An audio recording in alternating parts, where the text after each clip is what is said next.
ನಮಸ್ತೆ ಫ್ರೆಂಡ್ಸ್, ನೋಡಿ India post ಆಫೀಸಲ್ಲಿ ಒಟ್ಟು 21,413 ಹುದ್ದೆಗಳಿಗೆ ನೇಮಕಾತಿ ಅಧಿಸೂಚನೆಯನ್ನು ಹೊರಡಿಸಿದ್ದಾರೆ. ಯಾರೆಲ್ಲ ಪೋಸ್ಟ್ ಆಫೀಸ್ಗಳಲ್ಲಿ ವರ್ಕ್ ಮಾಡಬೇಕು ಅಂತ ಇದ್ರೋ ಈ ಒಂದು ಒಳ್ಳೆ ಆಪರ್ಚುನಿಟಿ ಇದೆ. 10th ಆಗಿರ್ತಕ್ಕಂಥವ್ರು ಈ ಒಂದು ಹುದ್ದೆಗಳಿಗೆ ಅರ್ಜಿಯನ್ನು ಸಲ್ಲಿಸ್ಬೋದು. ಯಾವ ಒಂದು ಹುದ್ದೆಗಳಂದರೆ ಗ್ರಾಮೀಣ ದಕ್ ಸೇವಕ್, ಈ ಒಂದು ಪೋಸ್ಟ್ಗಳಿಗೆ ಆನ್ಲೈನ್ ಮುಖಾಂತರ ಅರ್ಜಿಯನ್ನು ನೀವು ಸಲ್ಲಿಸ್ಬೋದಾಗಿದೆ.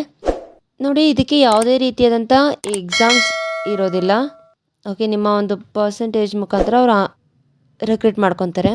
ನೋಡಿ, ಇಲ್ಲಿ ಬ್ರಾಂಚ್ ಪೋಸ್ಟ್ ಮಾಸ್ಟರ್ ಹಾಗೆಯೇ ಅಸಿಸ್ಟೆಂಟ್ ಬ್ರಾಂಚ್ ಪೋಸ್ಟ್ ಮಾಸ್ಟರ್ ಈ ಒಂದು ಹುದ್ದೆಗಳಿಗೆ, ದಕ್ ಸೇವಕ್ ಈ ಒಂದು ಹುದ್ದೆಗಳಿಗೆ ಆನ್ಲೈನ್ ಮುಖಾಂತರ ಅರ್ಜಿಯನ್ನು ಸಲ್ಲಿಸ್ಬೋದಾಗಿದೆ.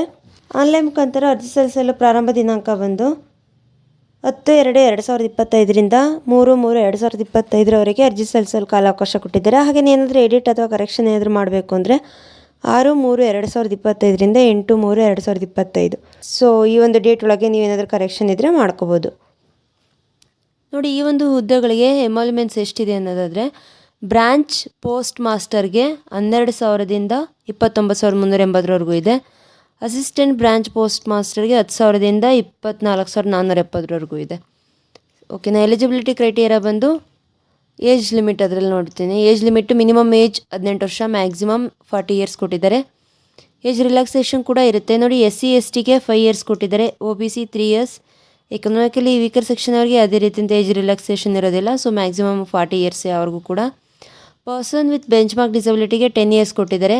Person with benchmark disabilities plus OBC category ಆಗಿದ್ದರೆ 13 ವರ್ಷ, SC/ST ಆಗಿದೆ ಅದರಲ್ಲಿ 15 ವರ್ಷದವರೆಗೂ ಏಜ್ ರಿಲ್ಯಾಕ್ಸೇಷನ್ ಇದೆ.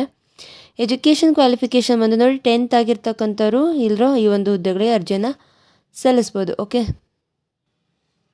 ನೋಡಿ, ಅದರ್ ಕ್ವಾಲಿಫಿಕೇಷನ್ ಏನೇನಿರಬೇಕು ಅಂದರೆ ನಾಲೆಡ್ಜ್ ಆಫ್ ಕಂಪ್ಯೂಟರ್ ಇರಬೇಕು, ಕಂಪ್ಯೂಟರ್ ನಾಲೆಡ್ಜ್ ಗೊತ್ತಿರಬೇಕು. ಹಾಗೆಯೇ knowledge of cycling, adequate means of livelihood ಅಂತ ಕೊಟ್ಟಿದ್ದಾರೆ. ನೋಡಿ, ಈ ಒಂದು ಹುದ್ದೆಗಳಿಗೆ ಆನ್ಲೈನ್ ಮುಖಾಂತರ ಅರ್ಜಿಯನ್ನು ಸಲ್ಲಿಸಬೇಕಾಗುತ್ತೆ. ಯಾವ ರೀತಿ ಅಂದರೆ ಇಂಡಿಯಾ ಪೋಸ್ಟ್ GDSonline.government.in ಈ ಒಂದು ವೆಬ್ಸೈಟ್ಗೆ ಹೋಗಿ ನೀವು ಅರ್ಜಿಯನ್ನು ಸಲ್ಲಿಸಬೇಕಾಗುತ್ತೆ. ನೋಡಿ, ಇಲ್ಲಿ ಸೆಲೆಕ್ಷನ್ ಪ್ರೊಸೀಜರ್ ಬಂದು ಯಾವ ರೀತಿ ಇರುತ್ತೆ ಅಂತಂದಾದರೆ, ಶಾರ್ಟ್ ಲಿಸ್ಟ್ ಮಾಡ್ತಾರೆ. ಸರಿ, ನಿಮ್ಮ ಒಂದು ಮೆರಿಟ್ ಲಿಸ್ಟ್ ಅಂದರೆ ಬೇಸಿಸ್ ಆಫ್ ಮಾರ್ಕ್ಸ್ ಎಷ್ಟು ತೊಗೊಂಡಿದ್ದಾರೆ 10th ಅದನ್ನು ನೋಡಿ ಶಾರ್ಟ್ ಲಿಸ್ಟ್ ಮಾಡ್ತಾರೆ. ಓಕೆ, ನೋಡಿ, ಇಲ್ಲಿ ಫೀಸ್ ಎಷ್ಟಿರುತ್ತೆ ಅಂತ ನೋಡೋದಾದರೆ, ಫೀಸ್ ಬಂದು 100 ರೂಪೀಸ್ ಇರುತ್ತೆ ಎಲ್ಲ general category, economically weaker section ಆಗಿ OBC ಅವರಿಗೆ. ಹಾಗೆಯೇ female candidates plus SC/ST PWD candidates ಹಾಗೆ ಟ್ರಾನ್ಸ್ ವುಮೆನ್ಸ್ಗೆಲ್ಲ ಯಾವುದೇ ರೀತಿಯಾದಂಥ ಫೀಸ್ ಇರೋದಿಲ್ಲ. ಓಕೆ, ಸೊ ಆದಷ್ಟು ಜನ ಈ ಒಂದು ಆಪರ್ಚುನಿಟಿನ ಯುಟಿಲೈಸ್ ಮಾಡ್ಕೊಳ್ಳಿ. Local language for GDS engagement ಇದೆ. ನಮ್ಮ ಒಂದು ಕರ್ನಾಟಕದಲ್ಲಿ ನೋಡೋದಾದರೆ ನಮ್ಮ ಒಂದು ಲೋಕಲ್ ಲ್ಯಾಂಗ್ವೇಜ್ ಕನ್ನಡ. ಈ ಒಂದು ಕನ್ನಡ ಸಬ್ಜೆಕ್ಟ್ ಓದಿರ್ತಕ್ಕಂಥವ್ರು ಈ ಒಂದು ಹುದ್ದೆಗಳೇ ಅರ್ಜಿಯನ್ನು ಸಲ್ಲಿಸ್ಬೋದು, ಗೊತ್ತಿರ್ತಕ್ಕಂಥವ್ರು. ನೋಡಿ, ಇಲ್ಲಿ ನೀವು ಈ ಥರ ಇದನ್ನು ಫಿಲಪ್ ಮಾಡಬೇಕಾಗತ್ತೆ. ಅಂತ ಹಾಕಿ ನಿಮ್ಮ ನೇಮ್ ಹಾಕಿ, ಡಾಟರ್ ಆಫ್ ಅಥವಾ ವೈಫ್ ಆಫ್ ಏನಾದರೂ ಇದ್ದರೆ ಮೆನ್ಷನ್ ಮಾಡಿ. ಹಾಗೆಯೇ ಇಲ್ಲಿ ನೋಡಿ, ಇಲ್ಲಿ ನಿಮಗೆ ಏನಂತ ಅಂದರೆ ಇದು ಡಿಕ್ಲೇರ್ ಏನಂತ ಮಾಡ್ತಿದ್ದಾರೆ, I am computer literate and able to use smartphone, laptop, computer ಎಲ್ಲ ನಾನು ಯೂಸ್ ಮಾಡೋಕ್ಕೆ ಬರುತ್ತೆ ಅನ್ನೋ ಒಂದು ಸಿಗ್ನೇಚರು, ನೇಮು, ಹಾಗೆಯೇ ನಿಮ್ಮ ಒಂದು ಅಡ್ರೆಸ್ ಹಾಕಬೇಕಾಗುತ್ತೆ. ಅದೇ ರೀತಿ ಡಿಕ್ಲರೇಷನ್ ಏನಪ್ಪ ಅಂತ ಅಂದರೆ, ಇನ್ನೊಂದು ಬೈಸಿಕಲ್ 2 ವೀಲರ್ ಬೈಕ್ ಎಲ್ಲ ನಾನು ಬರುತ್ತೆ, ಆ ಜಾಬ್ ಮಾಡ್ತೀನಿ ನಾನು GDS PPM ಅಂತನ ಇದೆಲ್ಲ ಫಿಲಪ್ ಮಾಡಬೇಕಾಗುತ್ತೆ. ಓಕೆ, ನಿಮಗೆ 2 ವೀಲರ್ ಬರುತ್ತೆ ಪ್ಲಸ್ ಕಂಪ್ಯೂಟರ್ ನಾಲೆಡ್ಜ್ ಎಲ್ಲ ಗೊತ್ತಿರುತ್ತೆ.